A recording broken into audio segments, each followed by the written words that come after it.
Namaskaram, Dr. Shalini, consultant psychiatrist on our Mind and Behavior Center. Today is World Mental Health Day. World Mental Health Day this year deals with a very important topic of mental health in the workplace. So, what do we mean by mental health? Mental health is a state of well being in which an individual realizes his or her own potential, can cope with the normal stresses of life, can work productively and fruitfully, as well as make a contribution to his or her own community. So, what happens when there is stress at the workplace? There is psychological, social, occupational, as well as environmental stimuli that can cause stress, that can contribute to the stress that the individual experiences at the workplace, which in turn can exacerbate bodily as well as physical as well as mental symptoms. So, stress is actually a response to adverse events or to the events, physical, mental, and emotional trauma or stresses, a response to the events that occur around that person. So, when we talk about World Mental Health Day this year, it's very important to realize that a lot of people have succumbed to this stress at the workplace, especially the recent events that we heard of, like Anna Sebastian recently, and another employee at a bank employee who had collapsed at work. So, what could contribute to this? Basically, when we talk about burnout, we are talking about severe trauma, severe physical, mental, and emotional exhaustion due to the adverse events at the workplace or due to the increased amount of stress or increased amount of emotional trauma and stress that individual might have experienced at the workplace. So, what are the reasons or what are the precipitating factors? What could be a reason? Could be the actual workplace environment. It could be that there is a lack of communication or there is a lack of proper health facilities or like health and employee friendly practices such as flexible working hours or the participation of the employee in or the participation where the employee has a right or has an opinion in his or her work timings and work schedules. There could also be other factors such as a lack of lack of communication properly between managers or supervision problems, like there could be excessive work demands. The employee is made to work above and beyond his or her working times without rest periods or off periods in between. So, all these contribute to a person's drastic decline. What happens when the stress exacerbates? It causes physical symptoms as well, such as mental fatigue. It can cause headaches, physical pain, somatic symptoms such as bodily aches and pains, inability to get up in the morning. The mental symptoms involve things like exhaustion, a feeling of a low mood, a generalized low mood, an inability to cope up with day-to-day stresses.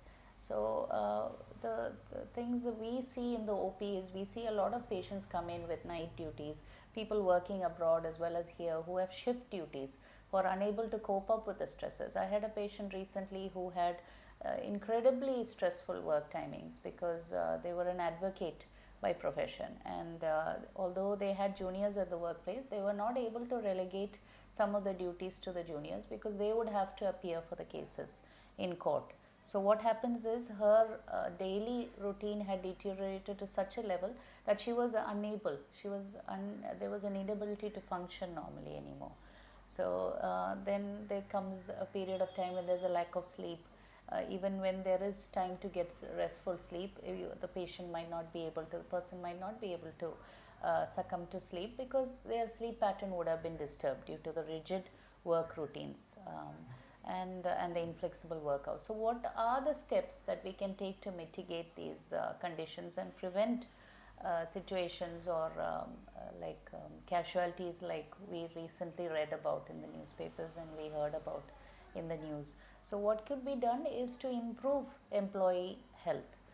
There should be practices at any workplace, companies or workplaces that address the needs of the employee. There should be a mental health counselor or professional available. There should be access to mental health or access to be able to communicate with higher ups or officials in the workplace. There should be a link wherein employees can address their concerns, active participation also by the employee in their own work timings and in their own work schedules, or to have a say in the workplace, their own opinions. If the companies were to address those concerns, it might go a long way in addressing some of these concerns, as well as the fact that many of these workplaces, they stress on targets or returns or long-term profit making. So these kind of things adversely impact an employee. Not all, but some tend to succumb to these pressures. So it's important to address it as a whole, not just individually, but as a whole. There should be proper strategies in place in each company or in each office where they can address the concerns of each and every employee. That goes a long way in mitigating these kind of casualties and these kind of adverse events, because there comes a time in burnout when the patient or the person involved cannot cope, the employee cannot cope. It comes to a point where they cannot function. So this is very important to address these concerns. It's important to be able to keep a proper timeline in the workplace and a proper management partnership along with the employees to address each and every concern that each and every employee might have. So it goes a long way. It creates a workforce that is more productive, as well as addressing these concerns and reducing the number of adverse events with regard to each employee at the workplace. I'll let my colleagues take over from their point of view, and then we'll come back to the discussion. നമസ്കാരം, ഞാൻ high stress work പ്ലേസസിനെ കുറിച്ചാണ് സംസാരിക്കുന്നത്. എനിക്ക് feel ചെയ്തത് ഇപ്പോൾ എല്ലാ മേഖലയിലും work stress ഉണ്ട്. ഇപ്പം നമ്മൾ ഏതൊക്കെ സെക്ടേഴ്സ് എടുത്ത് നോക്കുകയാണെന്നുണ്ടെങ്കിലും, ഇത് എക്സാമ്പിൾ മാത്രമാണ്, ഇറ്റ് ഡസൻറ്റ് മീൻ ഇവർക്ക് മാത്രമാണ് വർക്ക് സ്ട്രെസ് ഉള്ളത്, അങ്ങനെയല്ല. ഇപ്പോൾ various sectors, health care industry നോക്കുകയാണെന്നുണ്ടെങ്കിലും നമ്മൾ കണ്ടതാണ്. മുന്നേ കോവിഡ് വന്നു പോയ സാഹചര്യത്തിൽ ഒരുപാട് അവരുടെ ആ ഒരു വർക്ക് പ്രഷർ, ഇപ്പോൾ ഡോക്ടേഴ്സ് ആണെങ്കിലും നഴ്സുമാരാണെങ്കിലും, ഈവൻ ഇപ്പോൾ നമ്മളുടെ മെൻ്റൽ ഹെൽത്ത് ഫീൽഡ് ആണെന്നുണ്ടെങ്കിലും അവിടെ ഉണ്ടായിട്ടുള്ള ആ ഒരു work load, like we are constantly expose to some kind of illness. അപ്പോൾ അത് ഒബ്വിയസ്ലി നമുക്ക് വർക്ക് സ്ട്രെസ് ഉണ്ടാക്കുന്നുണ്ട്. വർക്ക് സ്ട്രെസ് എന്ന് പറയുമ്പോൾ വർക്ക് റിലേറ്റഡ് ആയിട്ട് അവർക്ക് വർക്കിൽ ഉണ്ടാവുന്ന സ്ട്രെസ്സാണ്. അതുപോലെ തന്നെ ഇപ്പോൾ പല കേസസ് അവർക്കുണ്ടാവുന്ന ഡെസിഷൻ മേക്കിംഗ്, എമർജൻസി കേസുകൾ ഡീൽ ചെയ്യുന്ന സമയത്ത്, അപ്പോൾ അതൊക്കെ വർക്ക് റിലേറ്റഡ് ആയിട്ടുള്ള സ്ട്രെസ്സ് ഒരുവിധം എല്ലാ മേഖലയിലും നമുക്ക് കാണാൻ പറ്റും. അതുപോലെ ഇപ്പോൾ IT ഫീൽഡാണെങ്കിലും ബാങ്കിങ് ആണെങ്കിലും എൻജിനീയറിങ്, കോപ്പറേറ്റീവ്സ്, ഏത് മേഖലയാണെന്നുണ്ടെങ്കിലും അവർക്കുണ്ടാവുന്ന ഓരോ സാഹചര്യങ്ങൾ, ഇപ്പോൾ പ്രോജക്റ്റുകൾ, അതിൻ്റെ deadlines, they need to constantly upgrade their skills. മാർക്കറ്റിൽ ഉണ്ടാവുന്ന ചേഞ്ചിനനുസരിച്ച് അവർ മാറിക്കൊണ്ടേയിരിക്കണം. അപ്പോൾ അത് ആ മേഖലയെയും ബാധിക്കുന്നുണ്ട്. അതുപോലെ ഇപ്പോൾ റീസെൻ്റ്ലി നമ്മൾ കണ്ടുവന്ന സിനിമാ മേഖലയാണെന്നുണ്ടെങ്കിൽ അവിടെ ഉണ്ടാവുന്ന ഓരോ ബുദ്ധിമുട്ടുകൾ, പബ്ലിക് സ്ക്രൂട്ടിനി, ട്രോളുകൾ, പൊളിറ്റിക്സ് എടുക്കുകയാണെന്നുണ്ടെങ്കിൽ അവിടെ ഉണ്ടാവുന്ന പബ്ലിക്കിൽ നിന്നുണ്ടാവുന്ന ക്രിറ്റിസിസംസ്, ഓപ്പോസിറ്റ് പാർട്ടിയിൽ നിന്നുള്ള അറ്റാക്സ്, അവരുടെ ആ ഒരു വർക്ക് ലൈഫ് ഇംബാലൻസ്, പല ഡിസിഷൻ മേക്കിങ്സ്, അതൊക്കെ തന്നെ അവരുടെ വർക്ക് റിലേറ്റഡ് ആയിട്ട്. അതുപോലെ ഏത് ഇൻഡസ്ട്രി എടുക്കുകയാണെന്നുണ്ടെങ്കിലും, പ്രവാസമാണെങ്കിലും ഓൺടർപ്രണർഷിപ്പ് ആണെങ്കിലും ടീച്ചിങ് ആണെങ്കിലും ഈവൻ ഡെയിലി വേജിന് വർക്ക് ചെയ്യുന്ന ആൾക്കാരാണെന്നുണ്ടെങ്കിൽ അവർക്ക് വർക്ക് റിലേറ്റഡ് ആയിട്ടുള്ള ഏതെങ്കിലും രീതിയിൽ വർക്ക് സ്ട്രെസ്സിലൂടെ കടന്നു പോകാത്ത മനുഷ്യരല്ല. ഇപ്പോൾ ഡിഫൻസ് ആണെങ്കിൽ, ആർമിയിലൊക്കെ തന്നെ അവരുടെ വർക്ക് തന്നെ they are separated from the family, home. അപ്പോൾ ആ ഒരു ഹോം സിക്നെസ്, അവരുടെ റിഗറസ് ആയിട്ടുള്ള ട്രെയിനിങ്, അതുപോലെ അവരുടെ ആ ഒരു പോസ്റ്റിംഗ് വരുന്നത് തന്നെ ഏതെങ്കിലും ഒരു ഹാർഷായിട്ടുള്ള എൻവയോൺമെൻറ്റിലൊക്കെ ആയിരിക്കാം. അപ്പോൾ അത് അവർക്ക് വർക്ക് സ്ട്രെസ് ഒരുപാട് കൊടുക്കുന്നുണ്ട്. Work place stress is something different. Work place stress എന്ന് പറയുമ്പോൾ നമുക്ക് എക്സ്റ്റേണലി കിട്ടുന്ന ഒന്നാണ്. It is something different from work stress. Work place stress എന്ന് പറയുമ്പോൾ അതിൽ വർക്കിംഗ് അവേഴ്സ് വരും, അതിൽ അവരുടെ ഒരു റോൾ ആംബിഗിറ്റി, ചെയ്യുന്ന വർക്കിനെ കുറിച്ച് അവർക്ക് കൃത്യമായിട്ടുള്ളൊരു ധാരണയുണ്ടോ, ക്ലിയർ ആയിട്ടുള്ളൊരു ഐഡിയ ഉണ്ടോ ചെയ്യുന്ന വർക്കിനെ കുറിച്ച്. അതുപോലെ അവരുടെ കോമ്പൻസേഷൻ, ഇൻഅഡിക്വേറ്റ് കോമ്പൻസേഷൻ, ഇൻസെൻറ്റീവ്സ് ഉണ്ടോ, അങ്ങനെയുള്ള കുറേ കാര്യങ്ങളാണ് വർക്ക് പ്ലേസ് റിലേറ്റഡ്. അവരുടെ വർക്ക് ആബ്സെൻറ്റീസം, അങ്ങനെയുള്ള കുറേ കാര്യങ്ങളാണ് വർക്ക് പ്ലേസിൽ വരുന്നത്. അപ്പോൾ ഇപ്പോൾ മാം മുന്നേ പറഞ്ഞ ഓരോ കേസസും നോക്കുകയാണെന്നുണ്ടെങ്കിൽ എനിക്ക് പേഴ്സണലി ഫീൽ ചെയ്യുന്നത് അവിടെയൊക്കെ തന്നെ അവർക്ക് വർക്ക് പ്രഷറുണ്ട്, വർക്ക് സ്ട്രെസ് ഉണ്ട്, അതിൻ്റെ ഒപ്പം തന്നെ വർക്ക് പ്ലേസ് റിലേറ്റഡ് ആയിട്ടുള്ള സ്ട്രെസ്സും കൂടെ വരുമ്പോൾ ഇപ്പോൾ പേഴ്സണലി എനിക്ക് ഫീൽ ചെയ്യുന്നത് they would have been survived, അല്ലെങ്കിൽ ദേ വുഡ് ഹാവ് ബീൻ കുറച്ചുകൂടെ അവർ ചിന്തിക്കുമായിരുന്നു. ഇഫ് കമ്പനി അവരുടെ സൈഡിൽ നിന്നും കൂടെ ഒന്ന് ചിന്തിച്ചിരുന്നുവെങ്കിൽ, അവർ എംപത്തറ്റിക് ആയിട്ടുള്ള അപ്രോച്ച്, അവരുടെ ആ ഒരു പേഴ്സണൽ ആൻഡ് പ്രൊഫഷണൽ നീഡ്സ് മനസ്സിലാക്കി കൂടെ നിൽക്കാൻ, അല്ലെങ്കിൽ അവരുടെ ആ ഒരു ഇമോഷണൽ സപ്പോർട്ട് അവർക്ക് കൊടുത്തിരുന്നുവെങ്കിൽ, ഇപ്പം അന്ന സെബാസ്റ്റ്യൻ്റെ കേസും HDFC ബാങ്ക് എംപ്ലോയിയുടെ കേസും ഒക്കെ പറഞ്ഞത്, അവരെ കൂടുതൽ അങ്ങനെ മനസ്സിലാക്കാൻ ശ്രമിച്ചിരുന്നുവെങ്കിൽ, like they would have been happy to work for that institution, അല്ലെങ്കിൽ അത് കുറച്ചുകൂടെ നമുക്ക് മാനേജ് ചെയ്യാൻ പറ്റുമായിരുന്നു. ഇപ്പം എല്ലാ കേസിലും അതിൻ്റെ ഇമ്പാക്റ്റ് എന്ന് പറയുന്നത് സൂസൈഡ് തന്നെ ആവണമെന്നില്ല. ഇപ്പം ചെറിയ പ്രശ്നങ്ങളായിരിക്കാം, ചെറിയ രീതിയിൽ, അല്ലെങ്കിൽ വലിയ പ്രശ്നങ്ങളും, ഇപ്പോൾ അവരുടെ ആബ്സെൻറ്റീസം അല്ലെങ്കിൽ ബേൺ ഔട്ട്, കോഗ്നിറ്റീവ് അബിലിറ്റീസിനെ ബാധിക്കുന്നതായിരിക്കാം, ശാരീരികമായിട്ടുള്ള ബുദ്ധിമുട്ടുകളായിരിക്കാം, ആൻസൈറ്റി, ഡിപ്രഷൻ, അങ്ങനെയുള്ള എന്തെങ്കിലും രീതിയിലുള്ള പ്രശ്നങ്ങളാണെന്നുണ്ടെങ്കിലും എനിക്ക് പറയാനുള്ളത്, ഇപ്പോൾ ഈ ഒരു മെൻ്റൽ ഹെൽത്ത് ഡേയും കൂടെ കടന്നു പോകുമ്പോൾ അവിടെ നമ്മൾ ചിന്തിക്കുക, ഇപ്പോൾ ചെറുതോ വലുതോ ആവട്ടെ പ്രശ്നം, നമുക്ക് അവിടെ ഒരു ജോബ് സാറ്റിസ്ഫാക്ഷൻ ഇല്ല എന്നുണ്ടെങ്കിൽ, വർക്ക് സ്ട്രെസ് ഫീൽ ചെയ്യുന്നില്ല എന്നുണ്ടെങ്കിൽ, അല്ലെങ്കിൽ വർക്ക് സ്ട്രെസ് അത് കോപ്പ് ചെയ്യാൻ പറ്റുന്നില്ല എന്നുണ്ടെങ്കിൽ, ലൈക്ക് ഓപ്പൺ അപ്പ് ആവുക, സംസാരിക്കുക, അതെൻ്റെ കുഴപ്പമാണോ വർക്കിൻ്റെ പ്രശ്നമാണോ എന്നുള്ളത് മനസ്സിലാക്കി തരണം ചെയ്യാൻ ശ്രമിക്കുക എന്നുള്ളതാണ്. Thank you. ഇന്ന് ഞാൻ സംസാരിക്കാൻ പോകുന്ന വിഷയം women's mental health at work പ്ലേസിനെ കുറിച്ചിട്ടാണ്. സ്ത്രീകൾ വർക്ക് പ്ലേസിൽ നേരിടുന്ന ബുദ്ധിമുട്ടുകൾ, അവർ നേരിടുന്ന വെല്ലുവിളികളെ കുറിച്ചിട്ടാണ്. പ്രത്യേകമായിട്ട് എടുത്ത് പറയേണ്ടത് അവരുടെ ഒരു ജോബ് റോളാണ്.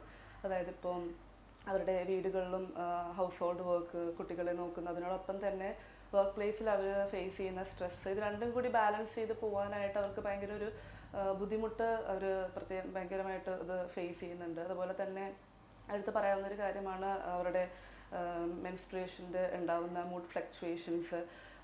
അവരിൽ ആ ഒരു എന്താ പറയുക, മൂഡ് ഒരു ഡിപ്രസീവായിട്ടിരിക്കുക, അല്ലെങ്കിൽ ഒരു മൂഡ് ഭയങ്കരമായിട്ടും ഇമ്പാക്റ്റഡ് ആവും അവരുടെ വർക്കിൽ. സോ അത് കാരണം അവർക്ക് പ്രോപ്പറായിട്ട് വർക്ക് ചെയ്യാനായിട്ടൊരു ബുദ്ധിമുട്ട് അവർ ഫേസ് ചെയ്യും. അതുപോലെ തന്നെ ഒരു 45 വയസ്സൊക്കെ ആകുമ്പോഴത്തേക്കും സ്ത്രീകളിൽ മെനപ്പോസ് ഉണ്ടാവും. സോ അതിൽ ആ ഒരു സമയത്ത് ഉണ്ടാകുന്ന അവരുടെ മൂഡ് ഫ്ലക്ച്വേഷൻസ്, അതും ഈ പറയുന്ന വർക്ക് പ്ലേസിൽ അവരെ ഇമ്പാക്റ്റഡ് ആവും. പിന്നെ വർക്ക് ലോഡ് മാത്രം ഒരു വിഷയം, ഒരു റീസണായിട്ട് നമുക്കിതിൽ പറയാൻ പറ്റില്ല. കാരണം അതിനപ്പുറമായിട്ട് ഇപ്പോൾ പ്രത്യേകിച്ച് IT മേഖലകളിലൊക്കെ ആണെങ്കിൽ ഒരു ട്രാക്കിങ് സംഭവിക്കുന്നുണ്ട്. ലൈക്ക് ഒരു മെഷറിങ് മെക്കാനിസം ഉണ്ട്. അവരുടെ പെർഫോമൻസ് അനലൈസ് ചെയ്യാനും കോൺസ്റ്റൻ്റായിട്ട് അവരെ ഇങ്ങനെ ട്രാക്ക് ചെയ്തുകൊണ്ടിരിക്കും. സോ അത് അവർക്കൊരു എക്സ്ട്രാ ബേർഡനാണ്.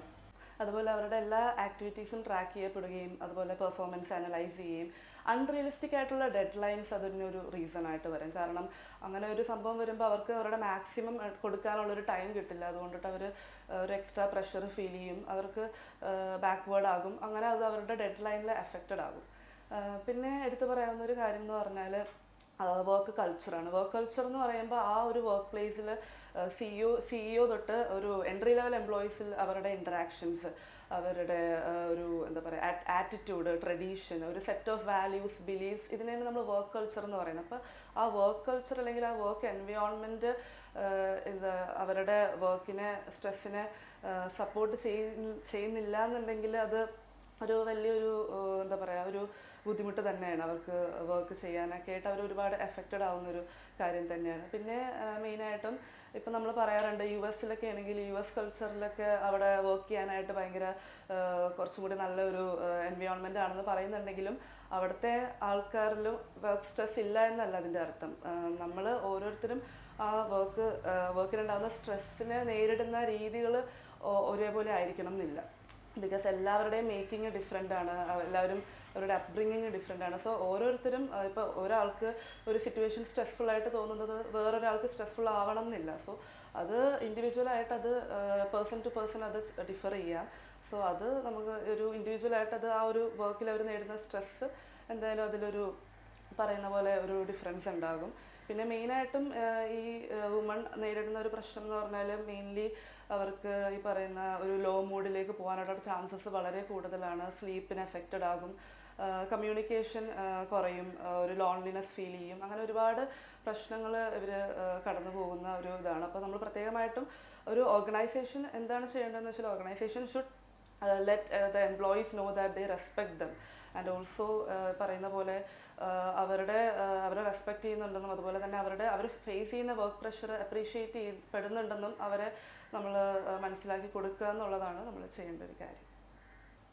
സോ ഇതിൽ ഇപ്പം വി ഹേർഡ് എവറിബഡീസ് ഒപ്പീനിയൻ, എല്ലാവരുടെയും അഭിപ്രായം ഇതിനെക്കുറിച്ച് കേട്ടു മെൻ്റൽ ഹെൽത്തിൻ്റെ. വർക്ക് പ്ലേസ് സ്ട്രെസ്സിനെ പറ്റി. But what are the mitigating factor? നമുക്ക് എന്താണ് ഇതിനകത്തൊരു പോംവഴി? എവിടെയാണ് നമുക്കിതിൽ സൊല്യൂഷൻ കണ്ടെത്താൻ പറ്റുക? So main question of this is like flexible work hours, taking the employees opinion into consideration.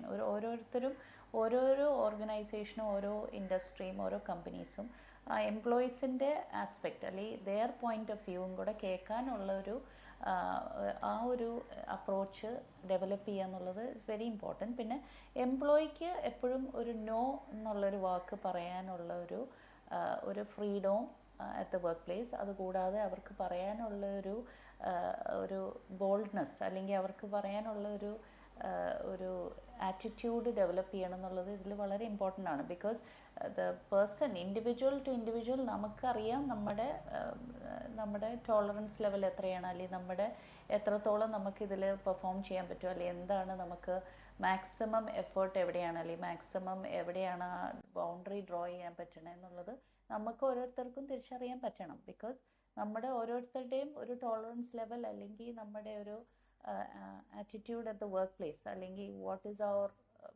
Maximum saturation level എന്നുള്ളത് the individual only can realise. ഓരോരോ വ്യക്തിക്ക് അത് തിരിച്ചറിയാൻ പറ്റുള്ളൂ. So it is important to know where to draw boundary. നമുക്ക് എവിടെയാണ് work limits set ചെയ്യേണ്ടത്, ഒരു പ്രോപ്പർ വർക്ക് ലൈഫ് ബാലൻസിലേക്ക് വരാൻ പറ്റുന്നത്, അല്ലെങ്കിൽ ഫിസിക്കൽ ആക്ടിവിറ്റി, എക്സസൈസ്, ഡയറ്റ് ഒക്കെ ശ്രദ്ധിക്കാൻ പറ്റുന്ന ഒരു പ്രോപ്പർ സ്ലീപ്പ് അവേഴ്സിലേക്ക് നമുക്ക് നമ്മളെ തന്നെ നയിക്കാൻ പറ്റണം എന്നുള്ളത് ഇത് വളരെ എസെൻഷ്യലാണ്. ഇഫ് നോട്ട്, അല്ലെങ്കിൽ വർക്ക് പ്ലേസ് എന്നിട്ടും കൺഡ്യൂസീവ് അല്ല, നമ്മളിത് തുറന്ന് സംസാരിച്ചിട്ടും അല്ലെങ്കിൽ നമ്മൾ അപ്രോച്ച് ചെയ്തിട്ടും കമ്മ്യൂണിക്കേറ്റ് ചെയ്തിട്ടും if there is no change, അല്ലെങ്കിൽ ചേഞ്ചസ് വരുന്നില്ല വർക്ക് പ്ലേസ് എന്നുണ്ടെങ്കിൽ it is time to take hard and fast decisions എന്നാണ് അതിനകത്തൊരു തിരിച്ചറിവ് വരേണ്ടത്. അതായത് there is no point in continuing, അല്ലെങ്കിൽ നമ്മുടെ മാനസികാരോഗ്യത്തിനെ അത് ബാധിച്ചു തുടങ്ങി, അപ്പോൾ നമുക്ക് അവിടെ ഒരു ലൈൻ ഡ്രോ ചെയ്യാനുള്ള സമയമായി, അല്ലെങ്കിൽ നമുക്ക് അവിടെ ഒരു കട്ട് ഓഫ് വയ്ക്കേണ്ട സമയമായി എന്ന് തോന്നുമ്പോൾ നമ്മൾ അതിന് വേണ്ടിയിട്ടുള്ള ഒരു മാർഗം സ്വീകരിക്കുക എന്നുള്ളത് വളരെ എസെൻഷ്യലാണ്. അപ്പം എനിക്ക് തോന്നുന്ന എൻ്റെ കൊളീഗ്സിനും അതിനകത്ത് ഒരു അഭിപ്രായം പറയാനുണ്ട്. വാട്ട് ആർ ദ മിറ്റിഗേറ്റിംഗ്, അല്ലെങ്കിൽ നമുക്ക് എന്താണ് അതിനകത്ത് പോംവഴി എന്നുള്ളതിലേക്ക് നമുക്ക് ഒന്ന് ഡിസ്കസ് ചെയ്ത് നോക്കാം. മാം ഇപ്പോൾ പറഞ്ഞത് വളരെ ഇമ്പോർട്ടൻ്റ് ആയിട്ടുള്ള ഒരു കാര്യം തന്നെയാണ്, നമ്മളെല്ലാവരും കൺസിഡർ ചെയ്യേണ്ട ഒരു കാര്യം തന്നെയാണ്. ആ പറഞ്ഞ ആ ഒരു ഫ്ലെക്സിബിൾ ആയിട്ടുള്ള അപ്രോച്ചാണ് ഇന്ന് പല ഇൻസ്റ്റിറ്റ്യൂഷനിലും ലാക്ക് ചെയ്യുന്നത്. അതായത് വർക്കേഴ്സിന്റെ സൈഡിൽ നിന്നും കൂടെ ചിന്തിക്കുക, ഒരു എംപത്തറ്റിക് ആയിട്ടുള്ള അപ്രോച്ച് ഇന്ന് പലയിടത്തും കാണുന്നില്ല എന്ന് വേണമെങ്കിൽ പറയാം. അതുപോലെ തന്നെ വർക്കിംഗ് അവേഴ്സിന്റെ കാര്യങ്ങൾ, ഇപ്പോൾ നമ്മൾ മുന്നേ high stress work places discuss ചെയ്തു. അപ്പോൾ അവിടെയൊക്കെ പറഞ്ഞത് വർക്കിംഗ് അവേഴ്സ് ലൈക്ക് ഇപ്പോഴത്തെ നിയമം അനുസരിച്ചുള്ള ഒരു 8 to 9 വർക്ക് അവേഴ്സ്, അതിൽ കൂടുതലായിട്ട് വരുമ്പോൾ അതിനനുസരിച്ചുള്ള റിവാർഡ്സ് കൊടുക്കുന്നത്, അതുപോലെ ഇപ്പോൾ ഇൻസെൻറ്റീവ്സ് ആണെന്നുണ്ടെങ്കിലും അതേപോലെ അതെല്ലാം അവരെ കുറച്ചുകൂടെ ബെറ്റർ ആക്കുന്ന കാര്യങ്ങളാണ്. ഈവൻ ദോ വർക്ക് ലോഡ് ഉണ്ടെന്നുണ്ടെങ്കിലും അതിൻ്റെ കൂടെ ഇത്തരത്തിലുള്ള അവരെ ഹാപ്പി ആക്കുന്ന കുറേ ഫാക്ടേഴ്സ് ഉണ്ടെന്നുണ്ടെങ്കിൽ കുറച്ചുകൂടെ എൻജോയ് ചെയ്ത് നമുക്ക് അതിനെ കാണാൻ പറ്റും. വർക്ക് എന്നുള്ള ഒരു കാര്യത്തിനെ, ലൈഫ് എന്ന് പറയുന്നത് വർക്ക് മാത്രമല്ലല്ലോ, വർക്കിന്റെ കൂടെ മറ്റൊരുപാട് കാര്യങ്ങളുണ്ട്. അപ്പോൾ ഇവിടെ നമുക്ക് കുറേ പേഷ്യൻസ് ഞാൻ കണ്ടിട്ടുണ്ട്, അവർക്ക് വർക്കിൽ അവർ നന്നായിട്ട് പെർഫോം ചെയ്യുകയാണെന്നുണ്ടെങ്കിൽ അവരുടെ മെന്റൽ ഹെൽത്ത് നല്ലതാണ്, വർക്കിൽ അവർ ഡൗൺ ആവുകയാണെന്നുണ്ടെങ്കിൽ അവർക്ക് എന്തൊക്കെയോ കുഴപ്പമുണ്ട്, അങ്ങനെ ചിന്തിക്കുന്നവരാണ്. പക്ഷെ അങ്ങനെ കാണേണ്ട കാര്യമില്ല എന്ന് തന്നെയാണ് എനിക്ക് സൂചിപ്പിക്കാനുള്ളത്. പക്ഷെ അതേസമയം അവർക്ക് ആ ഒരു സാറ്റിസ്ഫാക്ഷൻ വർക്കിൽ നിന്ന് കിട്ടണമെന്നുണ്ടെങ്കിൽ അവിടെ നമ്മൾ ചേഞ്ച് ചെയ്യേണ്ട കാര്യങ്ങൾ എന്തൊക്കെയാണ് എന്നുള്ളത് കൃത്യമായിട്ട് അറിഞ്ഞ് അവിടെ തക്കതായിട്ടുള്ള ഒരു ഹെൽപ്പ് എടുക്കുക എന്നുള്ളത് അത്യാവശ്യമാണ്. മെന്റൽ ഹെൽത്ത് സപ്പോർട്ട് എല്ലായിടത്തും എത്തണമെന്ന് തന്നെയാണ് എനിക്ക് പറയാനുള്ളത്. ഇപ്പൊ ഏതൊക്കെ കമ്പനി ആണെന്നുണ്ടെങ്കിലും അവർക്ക് ഏതെങ്കിലും രീതിയിൽ ബുദ്ധിമുട്ട്, മാനസികമായിട്ട് എന്തെങ്കിലും വെല്ലുവിളികൾ നേരിടുന്നുണ്ടെങ്കിൽ അവിടെ ഒരു കൗൺസിലറിന്റെയോ അല്ലെങ്കിൽ ഇപ്പൊ ഈവൻ HR ഭാഗത്തു നിന്നാണെന്നുണ്ടെങ്കിൽ ഏതെങ്കിലും രീതിയിൽ അവർക്കൊരു സപ്പോർട്ട് കൊടുക്കാൻ എല്ലാ ഇൻസ്റ്റിറ്റ്യൂഷനും റെഡി ആവണം എന്നാണ് എനിക്ക് പറയാനുള്ളത്. ഇപ്പോൾ മാമും രണ്ടിനും പറഞ്ഞ പോലെ തന്നെ നമുക്ക് ഒരുപാട് കാര്യങ്ങൾ ഈ വർക്ക് സ്ട്രെസ് കുറയ്ക്കാനായിട്ട് ഒരുപാട് വഴികൾ നമുക്ക് ഉണ്ട്. അപ്പോൾ അതൊരു മെയിനായിട്ട് എനിക്ക് പറയാനുള്ളതെന്ന് വെച്ചാൽ കമ്പനീസ് ആ വർക്ക് കൾച്ചറിൽ സീനിയർ ലെവൽ എംപ്ലോയേഴ്സ് തൊട്ടിട്ട് എംപ്ലോയീസ് വരെ അവരുടേതായിട്ടുള്ള ഒരു കമ്മ്യൂണിക്കേഷൻ പ്രോപ്പർ ആവണം. അതുപോലെ തന്നെ അവരുടെ സ്ട്രെസ് എന്തോരം ആണെന്നുള്ളത് അത് ഓപ്പൺ അപ്പ് ആയിട്ട് എംപ്ലോയീസ് അവിടെ പറയണം എന്നുള്ളതാണ് എനിക്ക് ഫീൽ ചെയ്യുന്ന ഒരു കാര്യം. പിന്നെ അത് പറഞ്ഞാലും അവർക്കിപ്പോൾ ഒരു എംപത്തറ്റിക് ആയിട്ടുള്ളൊരു അപ്രോച്ച് കമ്പനിയും എംപ്ലോയീസിന് മനസ്സിലാക്കി കൊടുക്കണം. എന്നുള്ളതാണ് മെയിനായിട്ടും എനിക്ക് തോന്നിയിട്ടുള്ളൊരു കാര്യം. പിന്നെ പ്രത്യേകമായിട്ട് ഇപ്പോൾ IT-യിലൊക്കെ ആണെങ്കിലും മറ്റു മേഖലകളിലാണെങ്കിലും അവിടെ ഈ വർക്ക് പ്ലേസിൽ തന്നെ അവർക്കൊന്ന് സ്ട്രെസ് റിലാക്സ് ചെയ്യാൻ വേണ്ടിയിട്ട് ഒരു എൻ്റർടൈൻമെൻറ്റ് ഹബ്ബ് പോലെ എന്തെങ്കിലും ഗെയിംസോ മറ്റെന്തെങ്കിലും കാര്യങ്ങൾ അവിടെ ഉണ്ടെങ്കിൽ അത് കുറച്ചും കൂടി അവർക്ക് സ്ട്രെസ് റിലീവ് ചെയ്യാനായിട്ടൊക്കെ ഹെൽപ്പ് ചെയ്യും. പിന്നെ മെയിനായിട്ടും ഇപ്പം മിഥുന മാം പറഞ്ഞ പോലെ തന്നെ ആ വർക്ക് പ്ലേസിൽ വർക്ക് എന്ന് പറയുന്നത് നമ്മുടെ ഒരു ലൈഫിലൊരു പാർട്ട് മാത്രമാണ്. അപ്പോൾ അത് നമ്മൾ ബാക്കി ഒരുപാട് കാര്യങ്ങളുണ്ട്. അപ്പോൾ work is just A part. അപ്പോൾ അതിലെന്തെങ്കിലും സ്ട്രെസ് വന്നാൽ ഈ പറയുന്ന അത് ഇറ്റ്സ് നോട്ട് ദ എൻഡ്. അപ്പോൾ അത് മനസ്സിലാക്കിയിട്ട് ഇപ്പോൾ ഹെൽപ്പ് സീക്ക് ചെയ്യാനുണ്ടെങ്കിൽ നമ്മൾ തെറാപ്പിസ്റ്റിനെയോ സൈക്കാട്രിസ്റ്റിനെയോ നമ്മൾ പോയിട്ട് സീക്ക് ചെയ്യുക, ഹെൽപ്പ് ചെയ്യുക, അവരെ കൺസൾട്ട് ചെയ്യുക എന്നുള്ളതാണ് വേണ്ടത്. കൺക്ലൂഷൻ ആയിട്ട് പറയുകയാണെങ്കിൽ basically this mental health day അതുപോലെ തന്നെ എല്ലാ മെന്റൽ ഹെൽത്ത് ഡേയിലും നമ്മൾ ആലോചിക്കേണ്ട ഒരു കാര്യമാണ് ഒരു ഓവറോൾ മെന്റൽ ഹെൽത്തിന് the community as well as the work place the individual എല്ലാവരും കൂടെ ഒരുമിച്ച് ഒരു കൂട്ടായ്മയിൽ അല്ലെങ്കിൽ ഒരു അണ്ടർസ്റ്റാൻഡിങ്ങിൽ ഒരു കമ്മ്യൂണിക്കേഷൻ പ്രോപ്പർ കമ്മ്യൂണിക്കേഷനിൽ ആ മുമ്പോട്ട് അത് പ്യുവർലി ഒരു ഫിസിക്കൽ ആൻഡ് മെന്റൽ ഹെൽത്തിൽ മുമ്പോട്ട് പോകാൻ അത് സഹായിക്കുകയുള്ളൂ. എന്ന് വെച്ച് കഴിഞ്ഞാൽ അതർവൈസ് ഇറ്റ് ബിക്കംസ് ഓൺലി ഇൻഡിവിജ്വലിൻ്റെ മാത്രം ആവശ്യമായി പോകും. So on each mental health day especially ഈ ഒരു മെൻ്റൽ ഹെൽത്ത് ഡേയിൽ ഇത്രയും ഇഷ്യൂസ് നമ്മൾ സമൂഹത്തിൽ കാണുമ്പോൾ related to work pressure stress it's very important അവരുടെ ഒരു കൺസേൺസ് അഡ്രസ്സ് ചെയ്യുക, അല്ലെങ്കിൽ എന്താണ് അതിനുള്ള ഫാക്ടേഴ്സ്, എന്താണ് അതിനകത്ത് സോൾവ് ചെയ്യാൻ സഹായിക്കുന്ന ഫാക്ടേഴ്സ് എന്നുള്ളത് അഡ്രസ്സ് ചെയ്യുന്നത് very important. Not just on world mental health day, പക്ഷേ എല്ലാ ദിവസവും അത് അഡ്രസ്സ് ചെയ്യാൻ പറ്റണം. ഓരോരോ എംപ്ലോയിക്കും ഒരു സ്ഥാപനം എന്ന് പറഞ്ഞു കഴിഞ്ഞാൽ ഒരു പോസിറ്റീവ് വർക്ക് കൾച്ചറിലും ഒരു പോസിറ്റീവ് എൻവയറമെൻറ്റിൽ വർക്ക് ചെയ്യുന്ന വിധത്തിൽ വേണം കാര്യങ്ങൾ നീങ്ങാൻ എന്നാണ് നമ്മൾ കൺക്ലൂഡ് ചെയ്യുന്നത്.